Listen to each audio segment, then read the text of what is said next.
galatoomi qeerroo abdii sabaa nama dhugaa walelo rabbii torka qaba somni numa kuta dhugaa bakka qaba waraana abdatee jiwaanaa jabaa kunoo qabsoon teetuu xiqqeessee adaba wareegama kafalus baga agarsiifne nu eenyummaa teenya bu'aa qabsoo teenyaa gurrumaan dhageenya qeerroodha humni lafee duwidaa oromiyaa teenya nu qeerroon oromoo eenyufuu fakkeenya takkaa sodaan namaan seenne qalbii teenya akkana yaa qeerrooni beeyta wallaahi waqartuu finiintuu diina afaan kaahii hayyoonni dhaa jiru sunuma bahagaahi ifduuban deebinu qabsoo galmaan gahe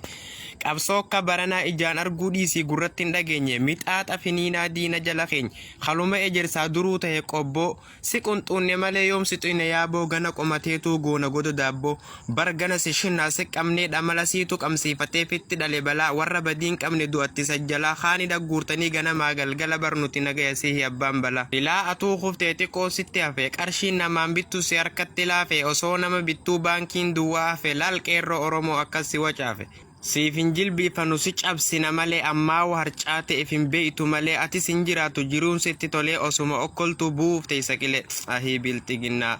silaa nuti kam jenneeni firani beeytanii jarri kun nuunna huuqaanidhatti guuree qaanurraa ajjeese dubartii gudeedee ulfa garaa yaase abbootii qabeenyaa qullatti hambise daa'ima humaan beene lubbuu baase warra sabaaf dhiigu aangoon ala yaase naasuu takka dhabee dhiiga nu lolaase ibiddatti yaanu jiruu nu facaase erga nu gabroomse namuu taraa ofii finyoo nutti hidhii harfeete nu oofi duunee hin dabarree jireenyatti hin jirru harka sikkennin hanga umriin turre akka jennu feeta nuti sanyiteeti muka jiidhaa shidiyaa dhaga affeele humna xiqqoo tanaan nu xarayda malee osoo laallee garruu calan kottaanolee lafan qabachiiftu sirna warra kalee karoora keessodaaf rafeen bulu galee biyya toof qabsaa'ee wareegamu maali akka kiyyaatu dhabe lubbuu isaa qaalii maali tiyya nafseen tasaaniti oli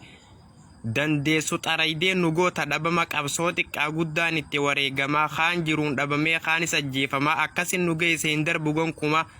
nu harkatti dhaamsuuf fiida beekamaa tana itti yaadin abjuudha manaama qabsootu quudhiisi ittuun taatu michi eenyuu si sodaata harfeete didichi silaa qilii qabaa maal tahe namichi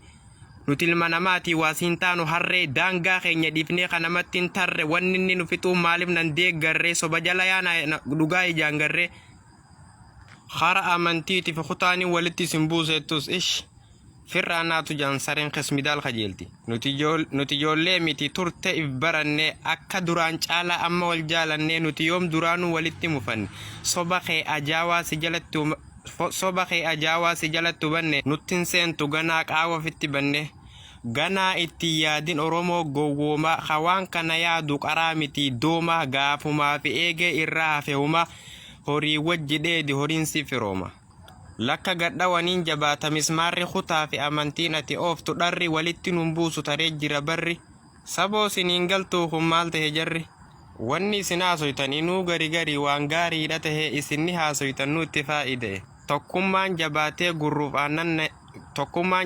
gurruuf aannan tahee tokkoon namaa addaan hin baasu danda'e paartii bilxiginnaa warra garaa dibbee warra garaaf je'e karaa sirrii jibbee hayyee amma qeerroon lafatti si dibe halqii ka haraashii ta gurrin dhageenye cinaachatti raftan bar walii gatteenye du'u yookaan bu'u gaafin sittin geenye ija qurum godhiituma qeerroo gaddaawwadhu yaa warshaa kijibaa afaan kee qabadhu tee murtee lamuma nagaya dhaammadhu naasun akkan duuni dibaa karkarfadhu taa'i namichaan ija tanaa bayxa osoo dhugaa gartuu soba jala mayxa